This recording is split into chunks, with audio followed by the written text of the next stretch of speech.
अस्सलाम वालेकुम everyone, Mirza academy में आप सबको खुश आमदीद। आज हम लोग एमडी कैट 2020 का पास पेपर करने जा रहे हैं और इस वीडियो में हम इसका फ़िज़िक्स का पोर्शन डिस्कस करते हैं। So the first MCQ is, if during circular motion tangential velocity of a body becomes double then the centripetal force becomes. इसके लिए जो फार्मूला यूज़ होता है वो होता है Fc=mv²/r। तो अगर टेंजेंशियल वेलोसिटी डबल होगी तो सेंटीपिटल फोर्स जो है वो क्वाड्रिपल्ड हो जाएगी, मतलब वो 4 टाइम्स इंक्रीज हो जाएगी। Okay, the next MCQ is, under what condition an object will have zero displacement but non zero distance. अगर एक ऑब्जेक्ट जो है वो सर्कुलर मोशन में घूम रहा होगा तो वो जिस जगह से स्टार्ट करेगा उसी जगह वापस आ जाएगा। उसकी डिस्प्लेसमेंट तो ज़ीरो होगी लेकिन डिस्टेंस जो है वो ज़ीरो नहीं होगा। तो इसका जो करेक्ट ऑप्शन है वो है circular motion. Okay, the next one is, which one of the following properties is not exhibited by the longitudinal waves. कौन सी प्रॉपर्टी जो है वो लॉन्गिट्यूडनल वेव से एग्जिबिट नहीं होती। तो हमें पता है कि पोलराइजेशन जो है ना वो ट्रांसवर्स वेव की प्रॉपर्टी है, वो लॉन्गिट्यूडनल वेव की प्रॉपर्टी नहीं है। Okay, the next one is, the speed of sound in air is 332 metre per second, the speed of sound and 22 degree Celsius will be. इसके लिए जो फार्मूला हम यूज़ करेंगे वो हम लोग करेंगे v=v0 + 0.610। सो वी नोट की वैल्यू हमारे पास जो है वो है 332 metre per second and temperature जो है वो हमारे पास है 22 डिग्री सेल्सियस। तो जब हम इसे फार्मूले में पुट करेंगे तो आंसर हमारे पास आएगा 345.2 metre per second. Okay, the next one is, astronomers calculate speed of distant stars and galaxies using which of the following phenomena. Astronomers जो हैं वो डिस्टेंट स्टार्स और गैलेक्सीज की स्पीड को कैसे कैलकुलेट करते हैं, वो जिस फिनोमिना को यूज़ करते हैं उसे हम कहते हैं Doppler effect. Okay, Doppler effect में हम यही चीज़ देखते हैं, उसकी डेफिनेशन ही देख लें, change in frequency in relation to observer.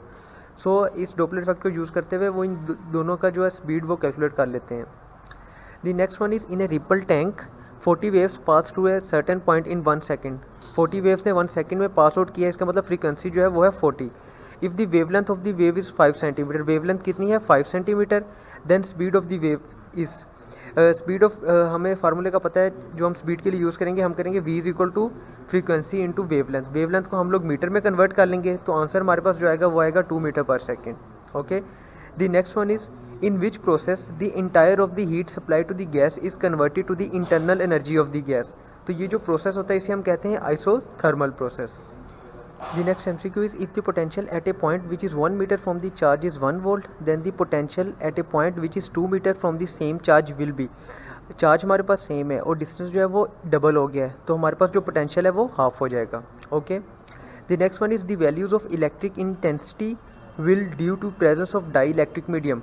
Die electric medium की प्रेजेंस की वजह से जो इलेक्ट्रिक इंटेंसिटी है वो एक्सपोनेंशियली इंक्रीज होती है। Okay, the next one is, the internal energy of A system during an isothermal process. Isothermal process में चूंकि आपके पास टेम्परेचर जो है वो कांस्टेंट रहता है, इस वजह से इंटरनल एनर्जी जो है वो भी कांस्टेंट रहती है, so it remains constant. The next one is, the slope of distance time graph will always be. Distance time graph की जो स्लोप होती है वो हमेशा पॉजिटिव होती है। The next one is, at what angle of projection of a projectile the range become half of its maximum value। किस angle पे जो प्रोजेक्टाइल की रेंज है वो हाफ हो जाती है मैक्सिमम वैल्यू के, तो ये 15 डिग्री पे होती है, तो 15 के नियर अबाउट जो आंसर है वो है 14 degrees. Okay, the next MCQ is, if we drop an object its initial velocity 0 how far will it fall in time t। तो इसके लिए जो फार्मूला यूज़ होगा वो होगा S=ut + हाफ at का स्केयर। u जो है वो इनिशियल वेलोसिटी है जो कि 0 है हमारे पास, a जो है वो g के इक्वल होगा, तो जब हम वैल्यूज़ को पुट करेंगे तो हमारे पास आंसर आएगा 0.49 t का square. Okay, the next one is, the Newton second is unit of. Newton second किसका यूनिट है, तो हमें पता है ये इम्पल्स का यूनिट है। Okay, the next MCQ is, A 1.75 metre heighted weight lifter rises weight with a mass of 50 kilogram. Mass हमारे पास कितना है 50 kilogram, to a height of 0.5 metre above his head. उसकी अपनी लेंथ है 1.75 मीटर और सर से ऊपर वो कितना ले गया 0.5 मीटर। सो हमारे पास जो टोटल बनेगी हाइट वो कितनी बनेगी 1.75 multiply by 1.75 plus 0.5 metre. Okay, how much work is done by him. G की वैल्यू जो है वो 10 मीटर पर सेकंड है। वर्क का फार्मूला होता है W=mgh। वैल्यूज पुट करेंगे सर आएगा वो आएगा 1125 joules.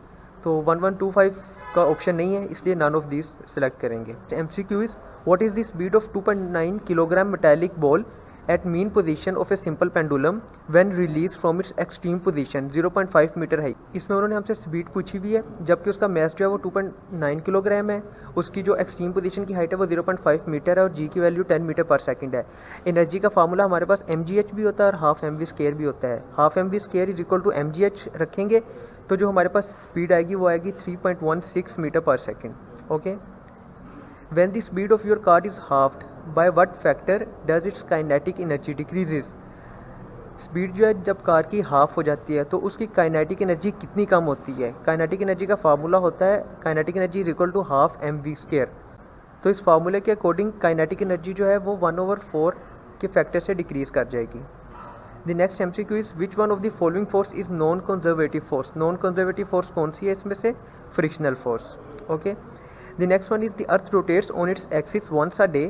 Suppose by dome process the earth contracts so that its radius is only half as large at present. Then how long the earth will take to complete its rotation? I1 W1 is equal to I2 W2। इस फॉर्मूले से calculate करेंगे तो हमारे पास जो answer आएगा वो आएगा 6 hours. The next one is 1 radian is equal to 1 radian 57.29 degrees के इक्वल होता है 57.3 degrees. The next MCQ is in transmission from grid station power losses are maximised by. Power loss maximise क्यों होता है? तो वो होता है आपके पास वोल्टेज इंक्रीज़ करने की वजह से। Okay, the next one is the domestic electricity supply has a frequency of. घरों में जो बिजली आती है उसकी फ्रीक्वेंसी कितनी होती है? 50 hertz. The next one is PIV stands for. PIV का मतलब होता है peak inverse voltage. Peak inverse voltage. The next is in full wave rectification the diodes are used. Full wave rectification में कितने डायोड्स यूज़ होते हैं? तो 2 diodes use होते हैं फुल वेव रेक्टिफिकेशन में। The next is the wavelength associated with an electron is of order of. जो electron move कर रहे होते हैं हमारे पास उनके साथ जो वेवलेंथ एसोसिएट होती है वो किस ऑर्डर में आती है? वो एक्स रेज के ऑर्डर में फॉल करती है। Okay, which photon carries most energy. Energy inversely proportional होती है वेवलेंथ के। जिसकी वेवलेंथ सबसे कम होगी उसकी एनर्जी सबसे ज़्यादा होगी। सो वायलेट कलर जो है उसकी वेवलेंथ सबसे कम है, सो इसकी एनर्जी जो है सबसे ज़्यादा होगी। The next is which one of the following series lies in ultra violet region. तो लेमन सीरीज़ जो है वो अल्ट्रा वायलेट रीजन में आती हैं। इसके अलावा पास्चर और ब्रैकेट सीरीज़ जो है वो इंफ्रारेड रीजन में आती हैं। Okay, the main difference between X rays and gamma rays are. X rays और गैमा रेज के दरमियान मेन डिफरेंस जो है इनके ओरिजिन का होता है। एक्स रेज जो है वो न्यूक्लियस के बाहर से ओरिजिनेट होती है और गैमा रेज जो है वो इनसाइड द न्यूक्लियस ओरिजिनेट होती हैं। The next one is there are initially 400 atoms in radio active sample. What atoms left after 3 half lifes. 3 half lifes गुजरने के बाद 400 एटम्स में से कितने एटम्स रह जाएंगे? तो फर्स्ट हाफ लाइफ गुजरेगी, इनकी अमाउंट हाफ हो जाएगी, वो 200 हो जाएगी। सेकंड हाफ लाइफ गुजरेगी, फिर हाफ हो जाएगी, वो 100 रह जाएगी। और थर्ड हाफ लाइफ जो गुजरेगी तो 100 का हाफ 50। तो 3 हाफ लाइफ गुजरने के बाद 50 एटम्स बचेंगे हमारे पास। The next one is which using radiation therapy cancerous thyroid is treated with radio isotopes. Cancerous thyroid को ट्रीट करने के लिए हम आयोडीन 131 यूज़ करते हैं। Okay, in capacitors energy stored in the form of. Capacitors में एनर्जी जो store होती है वो इलेक्ट्रिक इंटेंसिटी की फॉर्म में स्टोर होती है, या इसे हम इलेक्ट्रिक पोटेंशियल एनर्जी भी कह सकते हैं। Okay, ohm times farad is equal to. Ohm multiply by farad किसके इक्वल होता है? ये टाइम के इक्वल होता है। Okay, the next is 1 kilowatt hours is commonly termed as a 1 commercial unit of electric energy which is equal to 1 kilowatt hours equal होता है 3.6 multiply by 10⁶ joules के। Okay, the next one is when a wire is compressed and its radius become 2r then its resistance will be. जो formula हम use करते हैं वो करते हैं, r जो है वो इन्वर्सली प्रोपोर्शनल है रेडियस के स्केयर के। सो हमारे पास रेजिस्टेंस जो है वो 1/4 के फैक्टर से डिक्रीज हो जाएगी। Okay, is one of the following is an ohmic device.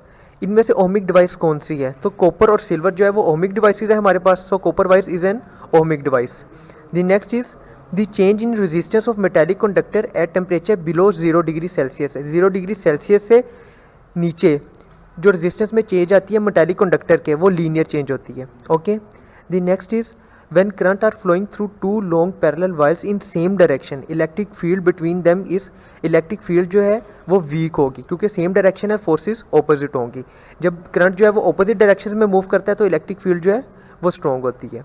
Okay, the next one is magnetic flux is maximum when angle between magnetic field and vector area, जब एंगल ज़ीरो होता है तो magnetic flux जो है वो highest होता है हमारे पास। Okay, the next one is transformer is device which steps up और step down the input voltage. Transformer जो है वो वोल्टेज को अप या डाउन करता है। Okay, the next and the last one is if a stationary bar magnet is place near A coil at rest so maximum lines of force pass through the coil the galvanometer shows. Galvanometer जो है वो कोई current show नहीं करेगा, क्योंकि current जो है वो नंबर ऑफ लाइन्स पे नहीं होता कि नंबर ऑफ लाइन्स मैक्सिमम है तो अब करंट मैक्सिमम होगा, बल्कि वो चेंज जब कर रहे होते हैं तब क्रिएट होता है। तो अगर चेंज का नंबर मैक्सिमम है तो गैल्वेनोमीटर में करंट मैक्सिमम होगा, लेकिन यहाँ पे मैक्सिमम लाइंस पास तो कर रही हैं लेकिन कॉइल जो है वो स्टेशनरी है, ठीक है, तो चेंज नहीं हो रहा, इस वजह से कोई करंट भी पास आउट नहीं कर रहा। Okay, if you have any question any query you can ask in the comment section. Thank you.